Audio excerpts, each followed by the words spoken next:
10 ವರ್ಷಗಳ ನಂತರ ಗಡೇಕಟ್ಟೆ ಗ್ರಾಮದಲ್ಲಿ ಮಾರಿಕಾಂಬಾ ದೇವಿಯ ಜಾತ್ರೆಯನ್ನು ಗ್ರಾಮಸ್ಥರು ಅತಿ ಉತ್ಸುಕತೆಯಿಂದ ಆಚರಿಸ್ತಿದ್ದಾರೆ. ಈ ಜಾತ್ರೆಗೆ ಸುತ್ತಮುತ್ತಲಿನ ಗ್ರಾಮಸ್ಥರು, ಬಂಧು ಬಳಗದವರು ಬರುವ ಸಾಧ್ಯತೆ ಇದೆ ಹಾಗೂ ವಾಹನ ದಟ್ಟಣೆ ಆಗುವ ಸಾಧ್ಯತೆ ಇದೆ.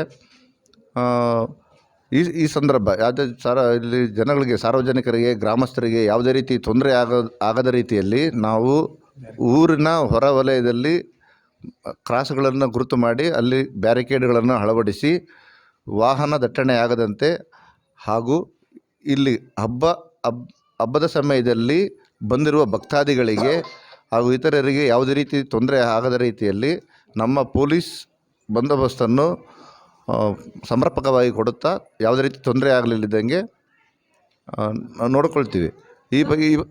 ಈ ದಿನ ಶಾಂತಿ ಸಭೆ ನಡೆಸಿ ಗ್ರಾಮಸ್ಥರಲ್ಲಿ ಕೇಳ್ಕೊಂಡಿದ್ದೀವಿ, ಯಾವುದೇ ರೀತಿ ಗಲಾಟೆ ಯಾವುದು ಮಾಡ್ಕೋಬೇಡಿ, ಶಾಂತಿಯುತವಾಗಿ ಹಬ್ಬ ಆಚರಣೆ ಮಾಡಿ ಅಂತ ಕೇಳ್ಕೊಂಡಿದ್ದೀವಿ. ಅದಕ್ಕೆ ಗ್ರಾಮಸ್ಥರು ನಮ್ಮೊಂದಿಗೆ ಸಹಕಾರ ಮಾಡ್ತೀವಿ ಅಂತ ಹೇಳಿದರೆ ನಾವು ಅವರಿಗೆ ಅದೇ ರೀತಿ ರಕ್ಷಣೆಯನ್ನು ಕೊಡ್ತೀವಿ. ಕೆಲವೊಂದು ಗ್ರಾಮಸ್ಥರಲ್ಲಿ ಮಹಿಳೆಯರು ಮಾತಾಡ್ತಾ ಇದ್ದಾರೆ ಸರ್, ಅಂದರೆ ನಮ್ಮ ಈ ಗ್ರಾಮ ಭಾಳ ಚಿಕ್ಕದಾಗಿದೆ, ಜನದಟ್ಟಣೆ ಕೂಡ ತುಂಬ ಇರ್ತದೆ, ವಾಹನಗಳ ವೆಹಿಕಲ್ಸ್ ಬರುವಂಥದ್ದು, ಅದಕ್ಕೊಂದು ಸಿಸ್ಟಮ್ಸ್ ಆಯಾ ಗ್ರಾಮದ ಮುಖಂಡರುಗಳಿಗೆ ಆಯಾ ತೋಟದಲ್ಲಿ ಅಥವಾ ಕಣದಲ್ಲಿ ವಾಹನಗಳನ್ನು ನಿಲ್ಲಿಸುವಂಥದ್ದು ಒಂದು ಸೂಚನೆಯನ್ನು ತಾವು ಪೊಲೀಸ್ ಇಲಾಖೆಯವರು ಈ ಗ್ರಾಮಸ್ಥರಿಗೆ ಕೊಡ್ಬೋದಾ ಅಂತ ಹೇಳಿ. ಈಗ ಈ ಬಗ್ಗೆ ಗ್ರಾಮದ ಮುಖಂಡರಾದ ಬಸವನಗೌಡರ ಹತ್ರ ಮತ್ತು ಅಧ್ಯಕ್ಷರ ಹತ್ರ ಮಾತಾಡಿದ್ದೀವಿ.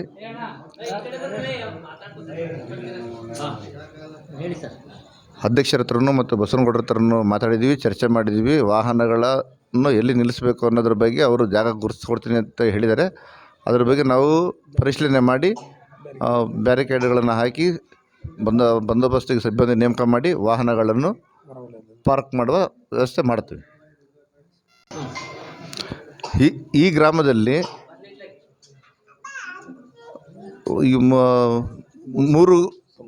ಮೂರು ಪಂಗಡದವರು ಇರ್ತಾರೆ, 3 ಸಮುದಾಯದವರು ಇರ್ತಾರೆ. ಅವರು ಎಲ್ಲ ಉತ್ಸುಕತೆಯಿಂದ ಒಂದಾಗಿ ಹಬ್ಬ ಆಚರಣೆ ಮಾಡ್ತಿದ್ದಾರೆ. ಈ ಸಮಯದಲ್ಲಿ, ಹಬ್ಬದ ಸಮಯದಲ್ಲಿ, ಜಾತ್ರೆ ಸಮಯದಲ್ಲಿ ಯಾವುದೇ ಗಲಾಟೆ ಆಗಬಾರ್ದು ಅಂತ ಹೇಳಿ 3 ಪಂಗಡದ ಜನಗಳಲ್ಲಿ ಮುಖಂಡರಲ್ಲಿ ಮನವಿ ಮಾಡ್ಕೊಂಡಿದ್ದೀವಿ. ಅದಕ್ಕೆ ಅವರು ನಾವು ಯಾವುದೇ ರೀತಿ ಗಲಾಟೆ ಆಗಲಿದ್ದಂಗೆ ನಾವು ಶಾಂತಿಯುತವಾಗಿ ಹಬ್ಬವನ್ನು ಆಚರಣೆ ಮಾಡ್ತೀವಿ ಅಂತ ಹೇಳಿದ್ದಾರೆ. ನಮ್ಮ ಗ್ರಾಮದಲ್ಲಿ, ನಮ್ಮ ಹೆಸರು ಧನಂಜಯ ಅಂತೇಳಿ, ನಮ್ಮ ಗ್ರಾಮದಲ್ಲಿ ಈ ಮಾರಿ ಹಬ್ಬ ಮಾಡೋದಕ್ಕೋಸ್ಕರ ಒಂದು ಕಮಿಟಿ ಮಾಡಿದ್ದೀವಿ. ಆ ಕಮಿಟಿಯಲ್ಲಿ 29 ಜನ ಮೆಂಬರ್ಗಳು, ಅಧ್ಯಕ್ಷರುಗಳು ಎಲ್ಲ ಇದ್ದಾರೆ.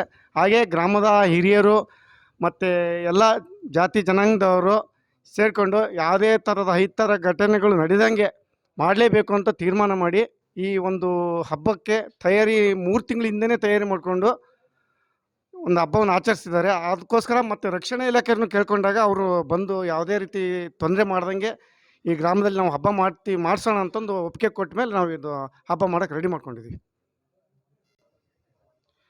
ನಮ್ಮ ಗ್ರಾಮದ ಹೆಣ್ಮಕ್ಳು, ಹೊರಗೆ ಕೊಟ್ಟಿರೋಂಥ ಹೆಣ್ಮಕ್ಳುಗಳು ಸಹ ಈ ಹಬ್ಬಕ್ಕೆ ಎಲ್ಲ ರಿಲೇಷನ್ಗಳಾಗಲಿ, ಬಂಧು ಬಳಗದಾಗಲಿ ಬರ್ತಾಯಿದ್ದಾರೆ. ಅವರು ಯಾವುದೇ ಹಬ್ಬವನ್ನು ಮಾಡಬೇಕು ಅಂತ ಉತ್ಸಾಹದಿಂದ ಬರ್ತಾಯಿದ್ದಾರೆ. ಆ ಹಬ್ಬ ಮಾಡೋಕ್ಕೋಸ್ಕರ ಎಲ್ಲರೂ ಶಾಂತಿಯಿಂದ ಮಾಡಲೇಬೇಕು. ನಮ್ಮ ಊರಲ್ಲಿ ಯಾವುದೇ ಥರ 10 ರಿಂದ 11 ವರ್ಷ ಆಯ್ತು ಈಗ ಹಬ್ಬ ಮಾಡಿ. ಯಾವುದೇ ಥರದ ಹಬ್ಬ ಈ ರೀತಿ ನಾವು ಮಾಡಿಲ್ಲ, ಮಾಡಲೇಬೇಕು ಅಂತಂದು ಎಲ್ಲ ಹೆಣ್ಮಕ್ಳು ಉತ್ಸಾಹದಿಂದ ಬರ್ತಾಯಿದ್ದಾರೆ. ಅದರಿಂದ ಶಾಂತಿಯುತವಾಗಿ ಹಬ್ಬ ಮಾಡಲೇಬೇಕು ಅಂತಂದು ಎಲ್ಲ ಹೆಣ್ಮಕ್ಳು ಸೇರ್ಕೊಂತಿದ್ದಾರೆ. ಈಗಲಿಂದನೇ ಅಲ್ಲೇ ಬಂದಿದ್ದಾರೆ ಎಲ್ಲರ ಮನೆಗಳಿಗೂ. ಸುಮಾರು ಬಸವನಗೌಡ GR ಅಂತೇಳಿ ನನ್ನ ಹೆಸರು.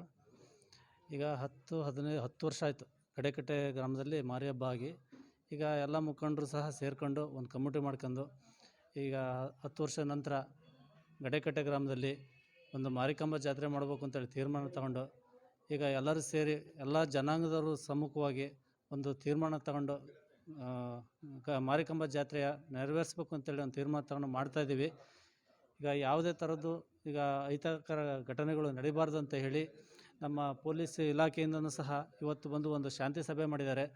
ಮುಂದೆ ಇದೇ ಥರ ಒಂದು 2-3 ದಿವಸ ನಮಗೆ ಪೊಲೀಸ್ನಿಂದ ಪ್ರೊಟೆಕ್ಷನ್ ಕೊಟ್ಟು ಯಾವುದೇ ಥರದ್ದು ತೊಂದರೆ ಆಗೋ ಥರ ನೋಡ್ಕೊತೀವಿ ಅಂತೇಳಿ ಪೊಲೀಸ್ನವ್ರು ನಮಗೆ ಒಂದು ಸಲಹೆ ಕೊಟ್ಟಿದ್ದಾರೆ.